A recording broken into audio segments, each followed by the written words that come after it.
When Masters of the Universe Classic was started in 2007, the plan was really just to do a couple figures. Well, I mean, there was hope, but the idea of getting past just the initial six figures was slim to none, and then Faker got added, and then a couple more figures got added, and suddenly we were doing annual lines, and the lines continued to grow, and we were doing basic figures, deluxe figures, vehicles, beasts.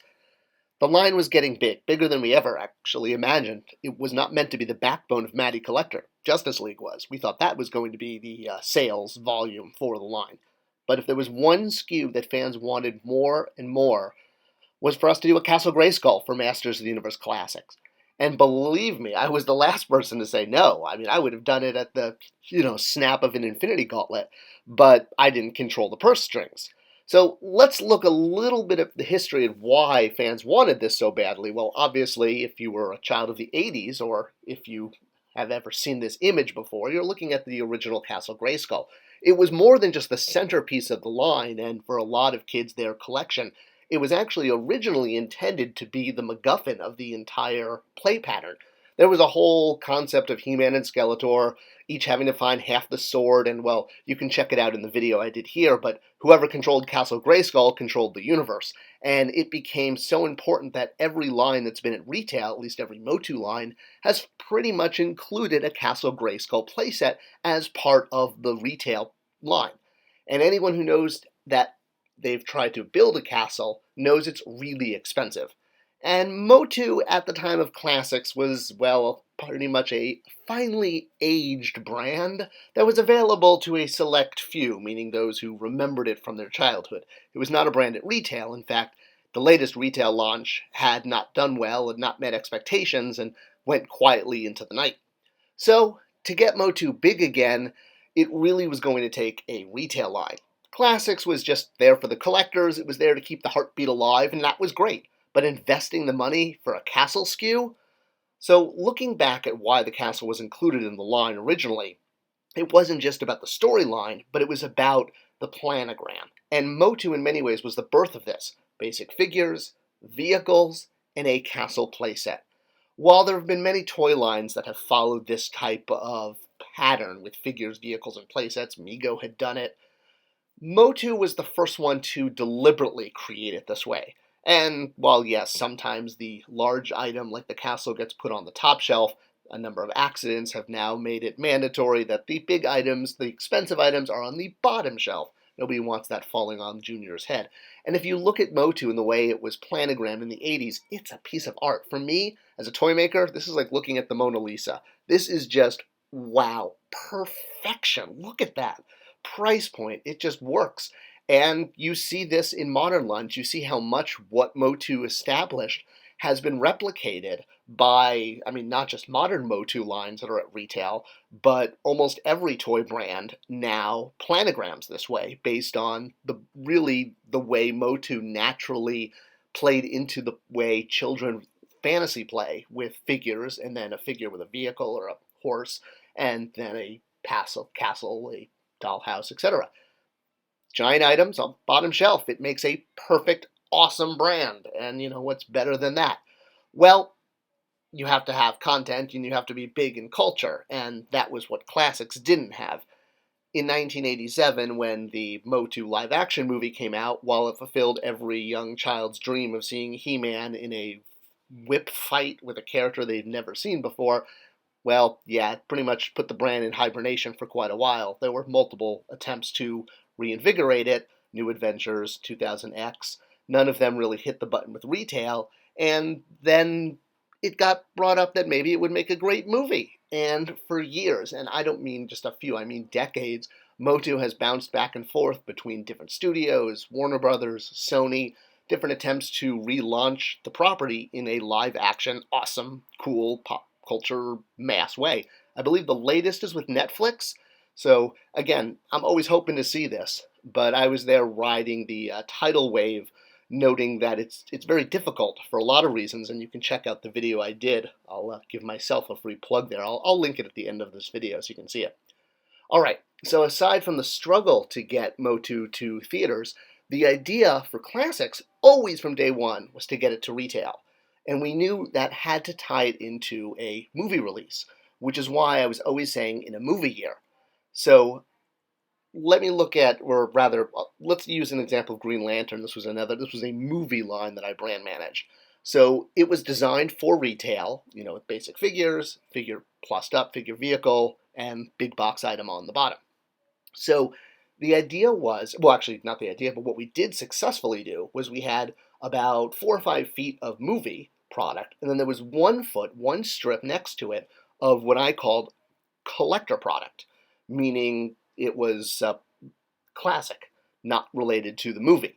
It was Green Lantern heroes, Green Lantern villains, supporting cast, basically what Marvel Legends does very, very well now, tying theirs into movie releases. And the idea was to do that with classics, was it would be a strip that would run next to movie product. It would use the movie as, think of it like, it's the boat being, pulled out to sea. It's why I deliberately saved the pack out of She-Ra with her more traditional wings up mask for retail. We packed her out like this for classics, not just because of the vintage toy, but to save that look for the upcoming retail release. Anticipating it. We were even anticipating using this packaging. The idea was to do it in the 1980s packaging, much like Origins is doing now, which is awesome. I love seeing that at retail. It's just so heartwarming. All right, so that was the plan baked in from day one once we knew it was taking off, and there was this momentum to make a movie.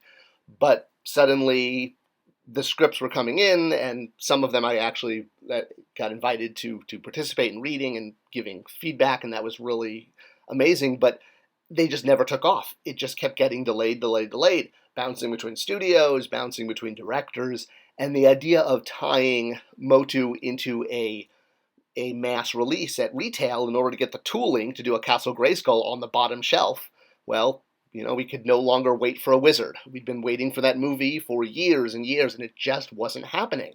And we realized, that was the logical way to unlock that tooling, because all of the tooling for Maddie items were tied to a subscription. So we had fans essentially playing the role of a retailer in a mass retail line. They were pre-buying it, just like a retailer pre-buys it.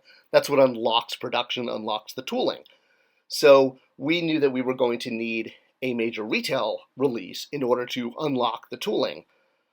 The idea of doing it perhaps as a subscription model, like Maddie, was something we absolutely thought could work. The idea, and again, just as a refresher for those who may not be familiar, Maddie collector items were sold on annual subscriptions where we would have to hit the minimum order quantity in order for the line to go forward each year.